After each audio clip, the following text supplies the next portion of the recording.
对，我就是种族主义，我就歧视黑人，就这样。Yes, I'm a racist. I discriminate against blacks. That's it. When I first saw the comment, I froze. It wasn't buried in some dark internet corner. It was floating across globally, one of China's largest social media platforms. The video was set under trying to explain why Disney's film, The Little Mermaid, didn't perform well in China. It argues the reason is not because of racism, but rather that Chinese audiences didn't connect with the political correctness that features black actors as the main character. Well, it seems like comments told a slightly different story here, because dozens of users wrote, yes, I'm a racist since I was born. Proud of it, and black people are disgusting. In the first 10 seconds of the video, racism wasn't just acknowledged. It was celebrated, repeatedly, proudly, and publicly. And as a Chinese student who is not and will never wish to be part of that world, I have to ask, how did we get here? And what can we do about it? To find out, I launched a research project using data scraping, natural language processing, and the BERT AI model. I collected and analyzed over 90,000 floating comments, or danmu, from over 600 videos on Video. These videos were tagged with black people and China. And here's what I found. Across all the 90,000 comments, about 10% were race-related. But among those, 80% expressed negative sentiments. 80%. Then I dove deeper. I manually read and categorized 2,000 comments, and trust me, it wasn't anywhere near a pleasant process. But here are some of the recurring themes. Chinese women in interracial relationships were often mocked or harassed. Black people were marked as criminal, stupid, and animalistic. And further, some even called for genetic purity. Yes, you heard that right. Genetic purity. Now, where did I hear that from? And moreover, these were combined with racial slurs like black dogs.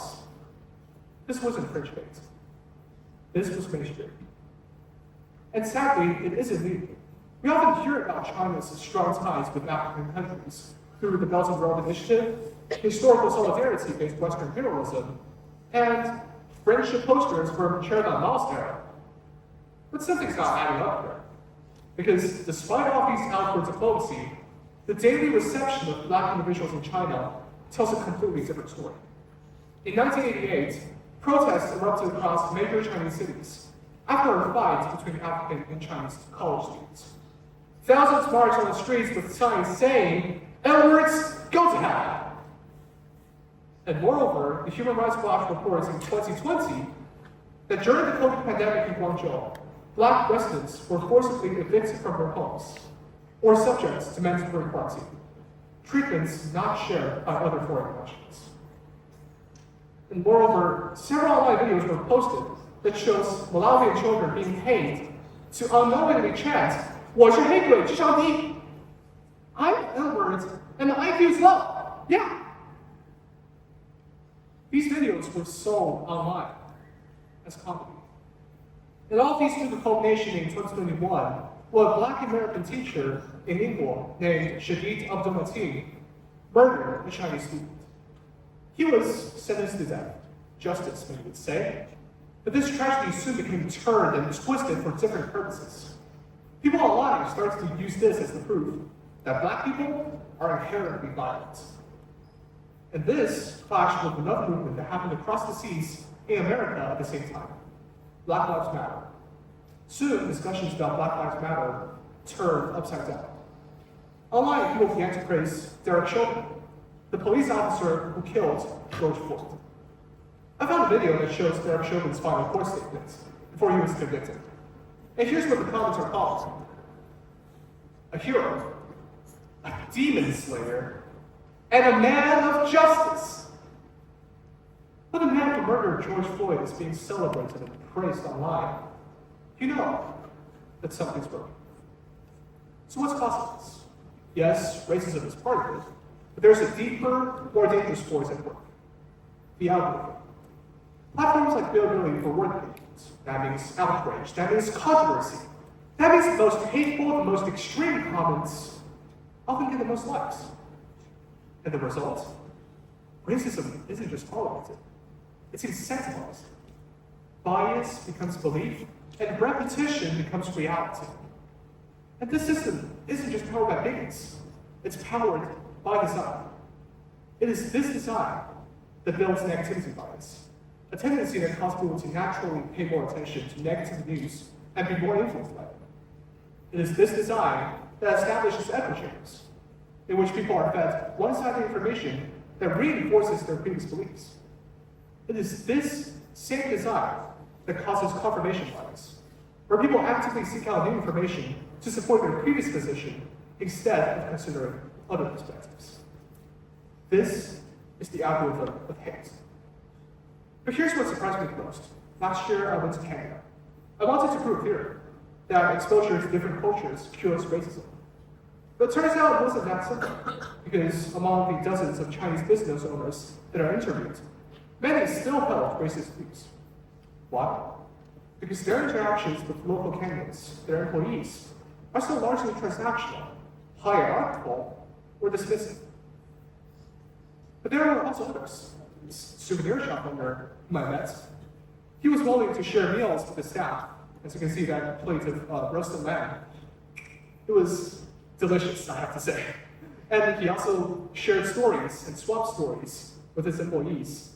He was willing to respect local culture. And his views, after living in East Africa for nearly 20 years, transformed. And I think the lesson here becomes quite clear. Proximity doesn't change prejudice, but meaningful connection does. If hate is powered by repetition, then compassion must be powered by intention. We need better policies that encourage cross-cultural dialogue, more stories that humanize rather than dehumanize, and real accountability from platforms, schools, and ourselves.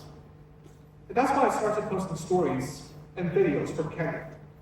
A girl named Hilda in her family's beautifully tiny home, even though they live in a relatively underdeveloped area. A middle school student who studies for 14 hours every day, dreaming to become an engineer in the future. And a young, passionate entrepreneur pursuing his vision to build an AI e-commerce platform for agricultural workers. And the comments under those videos, they weren't hateful. They weren't extreme. They were respectful, curious, and inspiring. Because sometimes all it takes is one single story to challenge 1,000 stereotypes. So I want to leave you with a question here today. How many people in your life have you truly seen beyond their label, their accent, and their skill? Because real change starts with making choices. The choice to listen, to learn, and to look again. Every video we watch, every comment we read, and every post we share contributes to a larger story. Will you help drive more connection? Or will you scroll past another algorithm of hate? Well, I think I'm here to lecture. I'm not here to shame my country. I'm here because I believe we can do better. We need to recognize that racism isn't just a Western issue. It's not something that happens just in America.